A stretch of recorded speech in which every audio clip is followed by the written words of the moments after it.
Үшінші модуль – ChatGPT EDU-ды пайдаланудың этикалық аспектілері. Деректер шынайылығына қатысты жауапкершілік туралы ескерту. ChatGPT EDU шындыққа жанасатын мәтінді жасай алады, бірақ берілген ақпараттың нақты дәлдігіне кепілдік бермейді. Модель кейде галлюцинация деп аталатын қателіктер жіберуі мүмкін, яғни жалған немесе ойдан шығарылған ақпаратты сенімді түрде ұсынуы ықтимал. Сондықтан ChatGPT EDU көмегімен алынған кез келген ақпарат, мейлі ол анықтамалық ақпарат, ұсыныстар, аудармалар, немесе оқу материалдарының дайын элементтері болсын, білім беру процесінде қолданар алдында педагог тарапынан міндетті түрде тексерілуі тиіс. Сенімді және тексерілген дерек көздермен расталуы тиіс фактілердің, сандық мәліметтердің, тұжырымдардың, дәйексөздер мен қорытындылардың дұрыстығына ерекше назар аудару қажет.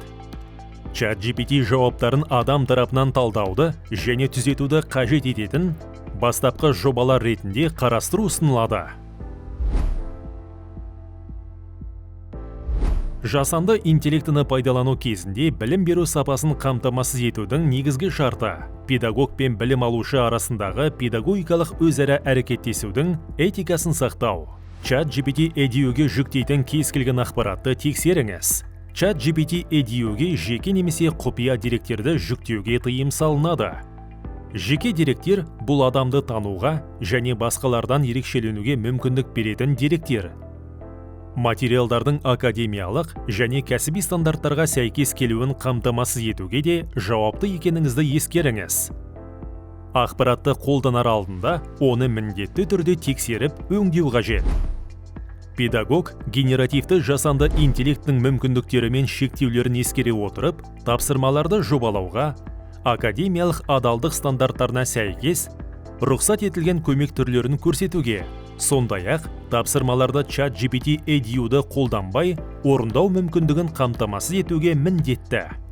Педагогтер сонымен қатар ChatGPT EDU-ды қолдану кезінде білім алушылардың жеке деректерін қорғауды қамтамасыз етуге және деректерді барынша азайту мен құпиялылықты сақтау қағидаттарын ұстануға міндетті.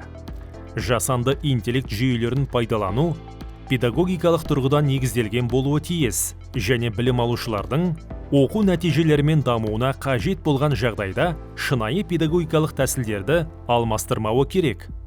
Педагог ретінде сіз оқу тапсырмаларын орындау кезінде ұсынатын ақпараттың шынайылығын, толықтығын және дұрыстығын қамтамасыз етуге, соның ішінде авторларды, дерек көздерді, пайдаланған жасанды интеллект жүйелерін және басқа да цифрлық құралдар туралы ақпаратты көрсетуге міндетті екеніңізді ескеріңіз. Егер сіз жұмысыңыздың ChatGPT EDU арқылы орындалғаны туралы ақпаратты әдейі немесе абайсызда жасырсаңыз, бұл білім беру қызметінің ережелерін бұзу болып саналады. Сондай-ақ сенімсіз, бұрмаланған немесе толық емес деректер ұсынған жағдайда да бұл бұзушылық болып есептеледі.